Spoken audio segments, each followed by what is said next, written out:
Welcome to crime analysis. తెలంగాణలో జరుగుతున్న phone tapping వ్యవహారంపై మాజీ మంత్రి కేటీఆర్ సంచలన వ్యాఖ్యలు చేశారు. ఇది కేవలం బీఆర్ఎస్ ప్రభుత్వంలోనే ప్రారంభం కాలేదని, గత ప్రభుత్వాల్లో ఎప్పుడూ జరుగుతూనే ఉన్నాయంటూ తన దగ్గరున్న ఆధారాలను బయటపెట్టారు. శుక్రవారం ఒక మీడియా ఛానల్కి ఇచ్చిన ఇంటర్వ్యూలో తన దగ్గరున్న ఆధారాలు బయటపెడుతూ ఆయన కొత్త సవాలు విసిరారు. ఒకవేళ తాను తప్పు చేశానని భావిస్తే ఎలాంటి చర్యకైనా సిద్ధమంటూ అతను చెప్పుకొచ్చారు. Narco test, light detect test కైనా తాను సిద్ధమంటూ సవాల్ విసిరారు. ఇప్పుడున్న సీఎం కూడా తన ప్రత్యర్థులు ఎవరున్నారో డిప్యూటీ సీఎంలు గాని, మాజీ మంత్రులు గాని, ప్రస్తుతం ఉన్న మంత్రుల యొక్క ఫోన్ ట్యాపింగ్ చేస్తున్నారంటూ అతను ఆరోపించారు. ఇవన్నీ కాకుండా కేవలం కేసీఆర్ కులాన్ని టార్గెట్ చేస్తున్నారని గతంలో పనిచేసిన ఐపీఎస్ అధికారులు ఎందుకు ప్రశ్నించలేదంటూ అతనికి సరికొత్త వివాదాన్ని బయట తీసుకొచ్చారు. ఇదే అంశంపై మనతో మాట్లాడడానికి హైకోర్టు అడ్వకేట్ స్కాట్లాండ్ నుంచి రాజీవ్ రెడ్డి గారు ప్రస్తుతం లైవ్ లో ఉన్నారు. ఆయన అడిగి ఇది ఎంతవరకు వాస్తవాన్ని విషయాన్ని ఆయన తెలుసుకుందాం. సార్ నమస్తే అండి. నమస్తే సార్, కేటీఆర్ గారు నిన్న ఒక ఛానల్కి ఇంటర్వ్యూ ఇస్తూ కొత్త అంశాలు బయట తీసుకొచ్చారు. అక్కడ యాంకర్ అడుగుతున్న ప్రశ్నకి సమాధానం చెప్పకుండా దాటవేసే ధోరణిలో ఇది ఇప్పుడు కాదు, మన్మోహన్ సింగ్ గారి దగ్గర నుంచి జరుగుతుందంటూ ఆయన కొన్ని తన దగ్గర ఉన్న ఆధారాలు చూపించుకుంటూ కేసు ఆ వాదనని పక్కదోవ పెట్టే దానిలాగా అనిపిస్తుంది.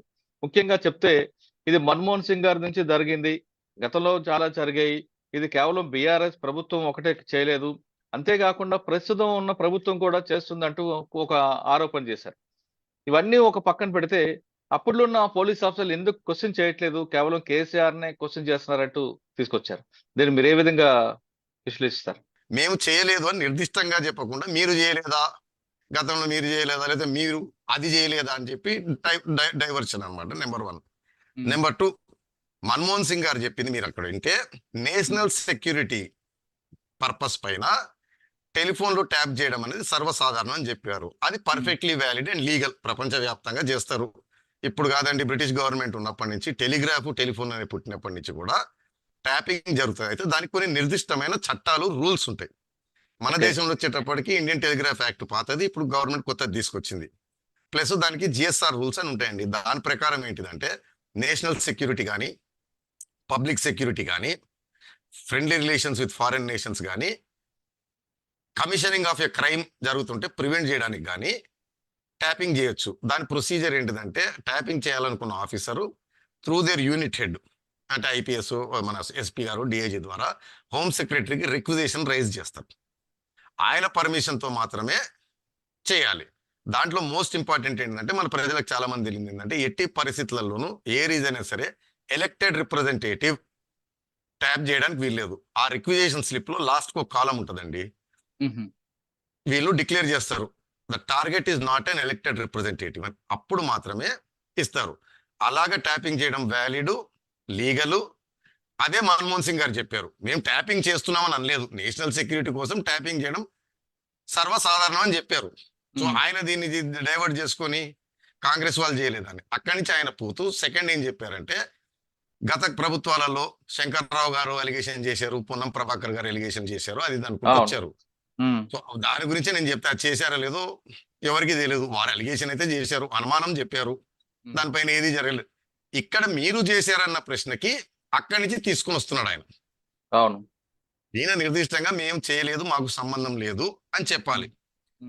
అక్కడి నుంచి ఆయన టాపిక్ ని తీసుకొస్తూ నేను చెయ్యలేదు అని మొదలు పెట్టారు. అక్కడ రజనీకాంత్ గారు స్పెసిఫిక్ గా క్వశ్చన్ అడిగారు, మీరంటే మీరు మీ ప్రభుత్వం అన్నారు.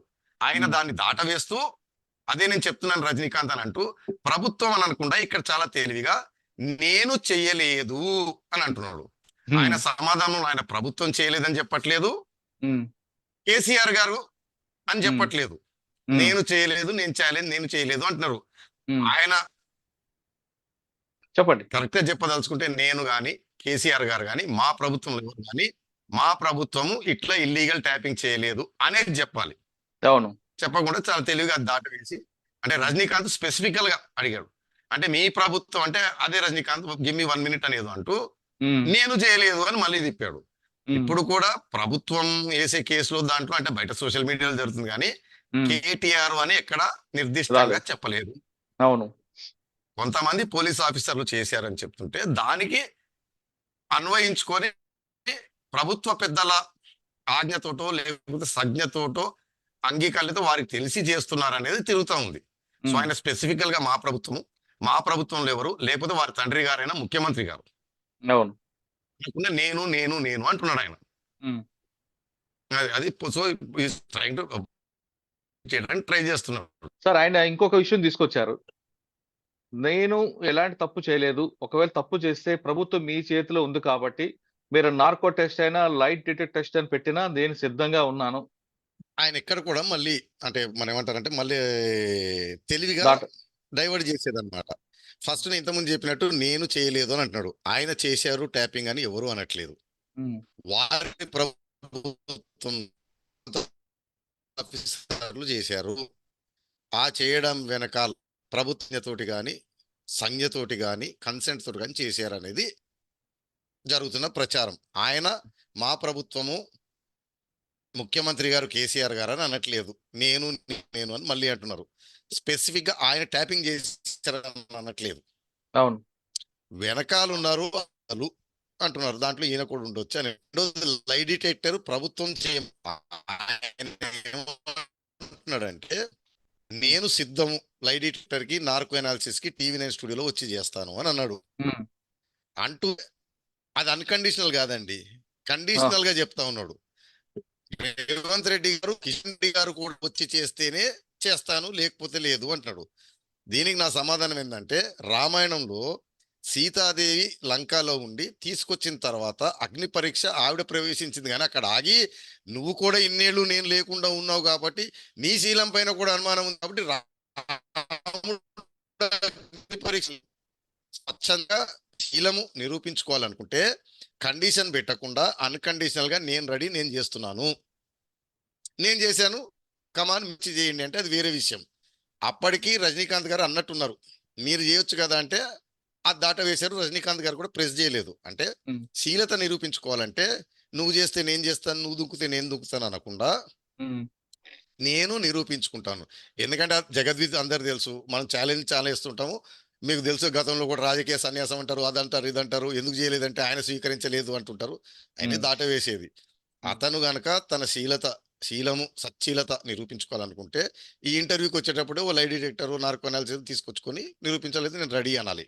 హ్మ్. అలా అనకుండా వారు చేస్తే వీరు చేస్తే అంటున్నారు. అందుకే నేను చెప్పింది, సీతాదేవి తన అగ్ని పరీక్ష చేసింది కాబట్టి చేసింది, కానీ నేను లంకలో ఉన్నప్పుడు నువ్వు ఒక్కడివి అడవిలో తిరిగావు కాబట్టి రామా నువ్వు కూడా దుంకుతే నేను దుంకుతాను, అగ్ని పరీక్ష చేస్తానని అనలేదు. హ్మ్. ఇది మనకు ప్రామాణికం. ఓకే. తర్వాత ఇంకొక మాట మళ్ళీ కూడా రిపీట్, అన్నారండి.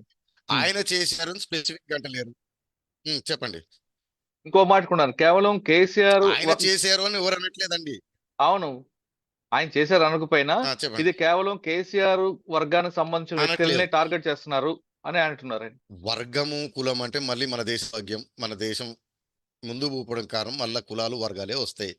దీనికి ఏంటిదంటే అప్పుడు వారి ప్రభుత్వం ఉన్నప్పుడు కూడా కామన్ అలిగేషన్ ఏంటంటే ప్రధానమైన పోస్టులలో ఆఫీసర్లందరూ వారి వర్గం వారినే పెట్టారు అని.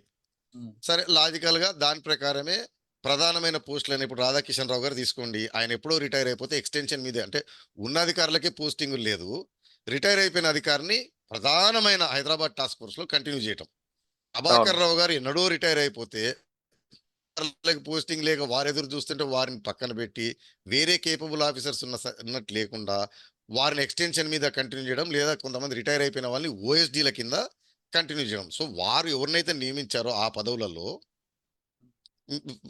ఫర్ ఎగ్జాంపుల్ ట్యాపింగ్ అనుకోండి, అది ఇంటెలిజెన్స్ ఏజెన్సీలు చేస్తే ఇంటెలిజెన్స్ కి హెడ్ కింద ప్రభాకర్ రావుని పెట్టారు, అవును. టాస్క్ ఫోర్స్ కి రాధాకిషన్ రావు గారిని పెట్టారు, అవును. వారికి అసిస్టెంట్ కింద ప్రణీత్ రావు గారు, భుజంగరావు గారు. సో యాదృచ్ఛికంగా ఆ కరెక్ట్ పదవులలో పాసిబిలిటీ ఆఫ్ ట్యాపింగ్ ఎక్కడైతే ఉంటుందో వీరు నియమించిన అధికారులు వారి వర్గం వారే కదా. అవును. అవతల వారిని మా వర్గం అని అనేముందు హ్మ్. వారు వారి వర్గం వారిని వారే కదా పెట్టుకుంది. అవును. అంటే ఇంకో మాట అందుకని ఇది కూడా వస్తుంది. అన్నారండి. అంటే ఇది కూడా చెప్పండి ఇంకో మాట చెప్పండి. కూడా అన్నారు. అప్పట్లో పనిచేస్తున్న మహేందర్ రెడ్డి గారు గాని, శివధర్ రెడ్డి గారు గాని, రవి గుప్తా, సజ్జనార్‌ను వాళ్ళెందుకు క్వెషన్ చేయట్లేదంటూ కేటీఆర్ ఇది అంటున్నారు. అంటే దానికి నా సమాధానం ఏంటిదంటే ఈ ఇన్వెస్టిగేషన్ ఇప్పుడే మొదలైంది. తర్వాత ఇది చాలా కాంప్లికేటెడ్ టెలిఫోన్ ట్యాపింగ్ వ్యవహారం అనేది. హ్మ్. నార్మల్ క్రైమ్ లోనే చాలా నాళ్ళు పడుతుంది. అక్కడ దాకా వస్తుందో లేదో, ఉందా లేదా అనేది ఇప్పుడే కాదు, ఇప్పుడు అర్లీ ఆన్, అంటే ఎవరు చేశారు, ఎవరెవరు చేశారు దగ్గరే తిరుగుతుంది. దాని తర్వాత ఎవరు చేపించారు, ఎలా జరిగిందనేది వస్తుంది. సో ఇది ఇప్పుడు చాలా అర్లీ ఆన్. ఆ మాటకి లాజిక్ లేదు. ఇప్పుడు ఇన్వెస్టిగేషన్ మొదలైంది, అది ఎక్కడ దాకా పోతుంది ఏం పోతుంది అనేది ఇంకేమీ తెలియదు. అవును. అంటే కాబట్టి దీనికి ఈ- ఈ అదే నేను చేసే చెప్పేది, ఓన్లీ పొలిటికల్ పొలిటికల్ చేస్తున్నారు వారి వర్గం గారు కాబట్టి వీరిని ఎందుకు చేయట్లేదు అనేది ఆయన పొలిటికల్. ఓపిక పడితే కొన్నాళ్ళు ఉమ్, ఆగితే పోతుందా లేదా, అక్కడ దాకా పోయిందా లేదా తెలుస్తుంది. అర్లీ ఆన్ అనమాట. ఇప్పుడు దానికి ఎటువంటి లాజిక్ లేదు. ఓకే. కానీ నాన్ స్టార్టర్ క్వశ్చన్. కానీ ఇప్పుడు ఈ కేటీఆర్ గారు అన్న మాటకి సీనియర్ ఆఫీసర్లు ఏం చెప్తున్నారంటే, ఇది లీగల్ గా అయితే మీరు చెప్తున్నట్టు ప్రొసీజర్ ప్రకారం మాకు వస్తుంది, మా రెస్పాన్సిబిలిటీ ఉంటుంది. ఇది ఇల్లీగల్ దుకాణం కాబట్టి మాకు తెలియకుండా జరిగే దానికి మాకు సమాధానం, మాకు రెస్పాన్సిబిలిటీ ఎక్కడ చేస్తారంటూ వాళ్ళు అంటున్నారు. మీరు చెప్పినట్టు పైవారు చెప్పడం కరెక్ట్, అంటే మీరు చెప్పింది కరెక్ట్. దీంట్లో పార్ట్ ఏంటిదంటే ఇల్లీగల్ ఇంటర్సెప్షన్ అయితేనేమో వీరెవరికి సంబంధం లేకుండా వారికి తెలియకుండానే చేయటం అవును. ఒకటి. రెండో విధం కూడా ఇల్లీగాలిటీ ఎక్కడంటే లీగల్ గానే పర్మిషన్లు తీసుకొని చేయటం. లీగల్ గా తీసుకున్న పర్మిషన్ ని ఎక్సీడ్ అయ్యి క్రాస్ ఉమ్, ఓవర్ అయ్యి చేయడం. చాలా చాలా నేరాలు లీగల్ గా మొదలయ్యి ఇల్లీగల్లోకి వెళ్తాయి. అంటే ఇప్పుడు వారు secretary permission, home secretary permission, DGP గారి పర్మిషన్ తీసుకొని ఉంటారు. ఉమ్, తీసుకున్నప్పుడు ఎక్విప్మెంట్ యూజ్ చేసి వేరే వాళ్ళని చేయడం కూడా జరుగుతుండొచ్చు. సో రెండు ఓకే. రకాలు మీరు అన్నట్టు. ఇల్లీగల్ అయితేనే వారి ప్రమేయమే ఉండదు. ఉమ్, టోటల్గా ఇల్లీగల్ అయితే ఉమ్, కాస్త లీగల్ గా సెక్రటరీ, హోమ్ సెక్రటరీ గారి పర్మిషన్ వగేరా తీసుకొని ఉమ్, బట్ చేసిందేమో వేరేది. అవును. అక్కడి నుంచి ఇల్లీగాలిటీ అన్నమాట. సో బట్ ఇప్పుడు మనం ఏ కంక్లూజన్ రాలేము. ఇన్వెస్టిగేషన్ ఇప్పుడే మొదలైంది. అవును. సార్, ఇంకొక మాట కూడా కేటీఆర్ గారు చెప్తున్నారు. నా ఫోన్ కూడా ట్రాప్ అయింది, ఐఫోన్ నుంచి నాకు మెసేజ్ వచ్చిందంటూ అతను కూడా ఒక మెసేజ్ చూపించారు. ఇది కూడా ఏంటంటే భారతదేశంలో ప్రజలకు అంత అవగాహన లేకపోవడానికి ఇవన్నీ వాడుకుంటూ ఉంటారండి. ప్రపంచవ్యాప్తంగా యాపిల్ కంపెనీ నుంచి రెగ్యులర్ గా ఈ మెసేజ్లు అందరికీ వస్తాయి, మీకు నాకు అందరికీ. ఏదైనా సస్పిషియస్ యాక్టివిటీ ఉంటే నెంబర్ 1 పంపిస్తుంది. సెకండ్ థింగ్, ఆ నోటిఫికేషన్ ఉంటుంది మే హ్యావ్ బీన్ అని, ఉమ్, ఉండొచ్చు అని, జరిగింది అదే. అనరు. ఉమ్, మూడోది, గవర్నమెంట్ చేసింది ఎవరు చేసింది అనేది తెలియదు. Maybe any agency. స్కామర్లు, ఉమ్, హ్యాకర్లు కూడా చేసి ఉంటారు. సో దాంతో ఆయన లింక్ చేసేసి కేంద్ర ప్రభుత్వం చేస్తుంది అనడం తప్పు. దీనికి ఇంకొకటి కూడా ఉంటుంది. యాపిల్ నుంచి జెన్యున్ మెసేజ్లు కాక స్కామ్స్టర్ దొంగ మెసేజ్లు కూడా పంపిస్తారు. అవి లింక్ చేస్తే మీ ఫోన్ హ్యాక్ చేస్తారు. సో అదో ఇదో కూడా తెలియదు. సైబర్ క్రైమ్ ఒకవేళ అది పంపిస్తుంటారండి. అది నిజంగా ఫోన్ తీసుకుని వెళ్ళి కంప్లైంట్ ఇవ్వచ్చు. ఆయన ఉమ్, తీసుకెళ్లి ఏమంటారు దానికి టెక్నీషియన్లు, ఎక్స్పర్ట్లు ఉంటారు, వాళ్ళతోటి డీసెక్ట్ చేయించి దాన్ని తీసి బయట పెట్టవచ్చు.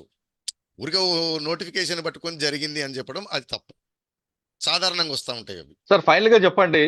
కేటీఆర్ గారు చెప్తున్నట్లుగా అసలు మేము చేసామా చేయలేదా అన్నది క్లియర్ గా లేకుండా, చేసామంటే చేసాం, లేదా చేయలేదని చేయలేదు, లేదు గత ప్రభుత్వమే చేసింది మేము చేసా తప్ప అనేది కరెక్ట్ కాకుండా దీన్ని ఎలా కంక్లూడ్ చేయొచ్చు అంటారు కేటీఆర్ గారు? అంటే ఇప్పుడు గతంలో రేవంత్ రెడ్డి గారు నేను అక్కడికి వచ్చి అదేదో వైట్ ఛాలెంజ్ అని బ్లడ్ ఇస్తానని చెప్పి అక్కడ నిలబడ్డాడండి. ఉమ్, ఈయన రాలేదు. ఉమ్, ఇప్పుడు ఈయన కూడా లైట్ చేసేయాలి. చేసేసి అప్పుడు ఆరోపణలు చేయాలి. నేను చేయలేదు, నేను చేయలేదు కాదు, ఆయన చేశారని ఎవరు అనట్లేదు. మళ్ళీ చెప్తా ఉన్నా, ఉమ్, వారి ప్రభుత్వంలో ఉమ్, ఆఫీసర్లు చేశారు, దాని ఉమ్, వెనకాల ప్రభుత్వ పెద్దలు ఉన్నారు. సో మా ప్రభుత్వంలో చేయలేదు, లేకపోతే వారి తండ్రి గారు కేసీఆర్ గారు దీని గురించి ఐడియానే లేదు ఉమ్, అనేది ఆయన స్పెసిఫిక్ గా చెప్పలేదా, దాట వేసినట్టు నాకు అనిపించింది. ఉమ్. సార్, ఇంకొక మాట కూడా అన్నారండి. ఈ లీకులు ఉమ్. ఇచ్చే బదులు డైరెక్ట్ గా గవర్నమెంట్ నుంచి ఒక ఆఫీసర్ వచ్చి లేదంటే పొలిటీషియన్ మాట్లాడొచ్చు కదా, ఎందుకు మాట్లాడడం లేదు అంటే అని క్వశ్చన్ చేశారు. అంటే కేటీఆర్ గారు ఛాలెంజ్ చేస్తున్నట్టు అఫీషియల్గా ప్రెస్ కాన్ఫరెన్స్ పెట్టి అఫీషియల్గా ఒక ఇన్వెస్టిగేషన్ జరుగుతుండగా మాట్లాడితే ఆ ఇన్వెస్టిగేషన్కి ఎన్నో ఇబ్బందులు వస్తుంటాయి. టెయింటెడ్ ఇన్వెస్టిగేషన్ ఉంటుంది. జనరల్గా అథరైజ్డ్ పర్సన్స్ ఆర్ సంబంధిత ఆఫీసర్లు సమయానుకూలత చూసి ఇన్వెస్టిగేషన్కి ఏ టెయింట్ రాదు, ఎటువంటి ఇది రాదు, ఇన్వెస్టిగేషన్కి ఎటువంటి ప్రాబ్లం రాదు, సీక్రెట్ రిలీజ్ కావన్నప్పుడు మాత్రమే ప్రెస్ కాన్ఫరెన్స్ పెడతారు. ఫర్ ఎగ్జాంపుల్ ఎలా ప్రాబ్లం అవుతుందంటే, మీ అందరికీ గుర్తుండుంటుంది, ఎమ్మెల్యేల కొనుగోలు కేసులో కేసీఆర్ గారు తొందరపడి ఓ పెద్ద ప్రెస్ కాన్ఫరెన్స్ పెట్టి ఆ వీడియో క్లిప్పింగ్లో ఆ క్లిప్పింగ్ ఏదో డిస్ప్లే చేశారు. దానివల్ల ఏమైంది, తెలంగాణ ప్రభుత్వానికి ఇన్వెస్టిగేషన్కి ఎంతో ఇబ్బంది జరిగింది. దానిపైనే ఈ కేసులో ప్రభుత్వం బయాస్డ్ ఉంది, పర్పస్ఫుల్గా చేస్తుంది అని చెప్పి హైకోర్టుకి వెళ్ళటము, సిబిఐకి ఆర్డర్ చేయడము, ఇన్వెస్టిగేషన్ తీసేయడం, ఆ ఇన్వెస్టిగేషన్ ఆ కేసు అంతా నీరు గారిపోయింది. అందుకోసం ఎనీ రెస్పాన్సిబుల్ గవర్నమెంటు ఇన్వెస్టిగేషన్ జరుగుతున్నప్పుడు, అందరూ ఇట్లాంటి హై ప్రొఫైల్ కేసు ఎంతో కాంప్లెక్స్ ఇన్వెస్టిగేషన్ ఉన్నప్పుడు అఫీషియల్గా చెప్పరు. ఆ విషయం కేటీఆర్ గారు తెలిసే ఉంటుంది. తెలిసే ఆయన అది పెట్టరు కాబట్టి అని చెప్పి ఒక ఛాలెంజ్ చేస్తున్నాడు అని నా అభిప్రాయం. రఘురామ కృష్ణరాజు గారి టాపిక్ వచ్చింది కాబట్టి ఆయన కూడా ఆ. టెలిఫోన్ ట్యాపింగ్ వెనకడికి చేశాడు, ఆయన అక్యూజన్ వచ్చింది కాబట్టి ఇంకోటి చెప్తాం, మన ప్రజలు తొందరగా మెమరీ నుంచి వెళ్ళిపోతుంటాయి కొన్ని ఘటనలు. ఆయన తాలూకు వారు ఆయన సపోర్ట్ చేసేవారు చెప్పినా జగన్మోహన్ రెడ్డితో వీరుల్లాగా పోరాడాడు, టార్చర్లు అనుభవించాడు, సిబిసిఐడి వరకు కుట్టారు కాబట్టి ఆయన ఒక ఏమంటారు వీరుడు శూరుడు స్వతంత్ర సమరంగా మాట్లాడతారు. ప్రజలు నేను చెప్పేది ఏంటంటే ఫస్ట్ లీగల్ కాదు, కామన్ సెన్స్. రఘురామకృష్ణరాజు గారి పైన కేసు పెట్టి అరెస్ట్ చేసి తీసుకెళ్ళినప్పుడు ఆయన నానా గగ్గోలు పెట్టి సుప్రీంకోర్టు దాకా వెళ్ళారు, నన్ను టార్చర్ పెట్టారు అని. బాగా గుర్తెచ్చుకోండి, సుప్రీంకోర్టు ఏం అవును. చేసిందంటే ఆయనను వెంటనే సైనిక హాస్పిటల్కి, మిలిటరీ హాస్పిటల్కి పంపించారు. ఏ పొలిటికల్ ఇన్ఫ్లుయెన్స్ ఉండదు కాబట్టి మిలిటరీ డాక్టర్ల చేత ఎగ్జామినేషన్ చేపించి టార్చర్ జరిగిందా లేదా అని ఆ చేసిన ఎగ్జామినేషన్ ని సీల్డ్ కవర్ లో ఎవరికి అందకుండా హైకోర్టు రిజిస్ట్రార్ గారితోటి పర్సనల్ గా తీసుకొచ్చి సుప్రీంకోర్టు హ్యాండ్ ఓవర్ చేయమని చెప్పింది. దాని అవును. తర్వాత కేసు ఏమైందనేది ఎవరు గుర్తులేదు. ఇప్పుడు మీరు నేను లాజికల్ గా అడుగుతాను, కామన్ సెన్స్ తోటి ఆయనను టార్చర్ పెట్టినది నిజమే అయితే సుప్రీంకోర్టులో చాలా సివియర్ యాక్షన్ ఉండేది. వారు తీసుకోకపోయినా ఈయన పెద్ద పెద్ద అడ్వకేట్లు పెట్టుకొని అక్కడ దాకా చేస్తున్నా ఆయన వదిలిపెట్టేవారు కాదు. ఆ తర్వాత కేసు అంతా కామ్ అయిపోయింది. నేను కావాలంటే మీకు ఎప్పుడైనా పంపిస్తాను, సుప్రీంకోర్టు జడ్జిమెంట్ కూడా వచ్చింది దానిపైన. దాంట్లో ఏం లేదండి, మైనర్ ఇంజురీస్ ఉన్నాయి, అంటే కొడితే ఇంజురీస్ అని లేదు, మైనర్ ఉన్నాయంటే పెనుగులాటలో జరగవచ్చు, ఇంకో విధంగా జరగవచ్చు తప్పిస్తే వేరే ఎటువంటి ఇంజురీస్ లేవంటూ కేసు క్లోజ్ చేశారు. అయితే లీగల్ జడ్జిమెంట్ చూడాల్సిన అవసరం లేదు. ప్రజల కామన్ సెన్స్ ఉంటే సుప్రీంకోర్టు అంత సీరియస్ అయ్యి మిలిటరీ హాస్పిటల్లో ఈయనని పరీక్షించి టార్చర్ పెట్టారా లేదా, గాయాలు ఉన్నాయా లేదా, ఆయన అవును. అరికాలు చూపెడితే ఇంతలా గాయాలయ్యాయని అది నిజం అయ్యి ఉండుంటే సీల్డ్ కవర్ సుప్రీంకోర్టు పోయిందండి. సీల్డ్ కవర్ ఓపెన్ చేసినంత కేసు గురించి ఎవరు మాట్లాడలేరు. ఇంకా అవును. అక్కడ వదిలేసి మళ్ళీ ఇప్పుడు కొత్తగా అదిగో కొట్టారు టార్చర్ పెట్టారు అని అంటున్నారు. ఆ. కామన్ సెన్స్ ప్రజలు అంత జరిగి ఉంటే అంటే సుప్రీంకోర్టు సీల్డ్ కవర్ ఓపెన్ చేసి అంటే ఆ గాయాలు ప్రజలకి నిజమైతే ఊరుకునేదా? సుప్రీంకోర్టు ఊరుకున్నాయి, ఈయన కరెక్టే సార్. ఊరుకునేవాడా? ప్రజలకి జ్ఞాపక శక్తి తక్కువ. మీరు అన్నట్లుగా ఒకవేళ సుప్రీంకోర్టు కానీ తక్కువ సీరియస్ డైవర్షన్ ఈజీ. సుప్రీంకోర్టు కానీ యాక్షన్ తీసుకుంటే ఇప్పుడు ఆ రోజు కొట్టిన అధికారులపై ఇప్పుడు ఈ రోజుకి సస్పెండ్ అయి ఉండేవారు. అసలు చాలా సివియర్ అవును. సుప్రీంకోర్టు సీల్డ్ కవర్ తెప్పించుకుందండి మిలిటరీ డాక్టర్ దగ్గర నుంచి. అవును. సికింద్రాబాద్ సుప్రీంకోర్టు మిలిటరీ తీసుకోకపోయి ఆఫీసర్. నేను చెప్తున్నాను, పెద్ద పెద్ద అడ్వకేట్లను పెట్టుకొని రఘురామకృష్ణరాజు గారు అక్కడ ఉన్నారు. అవును. సుప్రీంకోర్టులో పెద్ద పెద్ద అడ్వకేట్లను పెట్టుకొని రఘురామకృష్ణరాజు గారు వదిలేవారా ఆ అవును. ఆఫీసర్లందరినీ? అవును. మీకు ఆ కేసు అక్కడ దాకా పోయింది, ఆయనకు బెయిల్ వచ్చింది, దాని తర్వాత డిస్కషన్ లేదు ఎవరిలో. అవును. కామన్ సెన్స్, జడ్జిమెంట్ చూడక్కర్లేదు. కొట్టింది నిజమైతే, టార్చర్ పెట్టింది నిజమైతే ఉమ్. దాని తర్వాత యాక్షన్ ఉండాలి కదా, లేదు. అది నేను చెప్పదలుచుకున్నాను. సో మన దగ్గర ఏంటంటే పొలిటికల్ లీడర్లకి ఇది వెసులుబాటు అయిపోయింది. అదే. ప్రజల మైండ్ డైవర్ట్ చేయటం, ఉమ్. ఇలాంటివి ఏదేదో వచ్చి మాట్లాడడం, మీడియాలో వచ్చి లేకపోతే పబ్లిక్ ముందుకు వచ్చి సంబంధం లేకుండా లింక్ లేకుండా వారిపైన వచ్చిన ఇప్పుడు పాతకాలంలో లాల్ బహదూర్ శాస్త్రి గారండి. నేను ఒక మాట చెప్తానండి, కేసీఆర్ ప్రభుత్వంలో ఆఫీసర్లు చేశారు కదా, అవును. వీరి ప్రమేయం ఉన్నా లేకపోయినా బాధ్యత కాదా?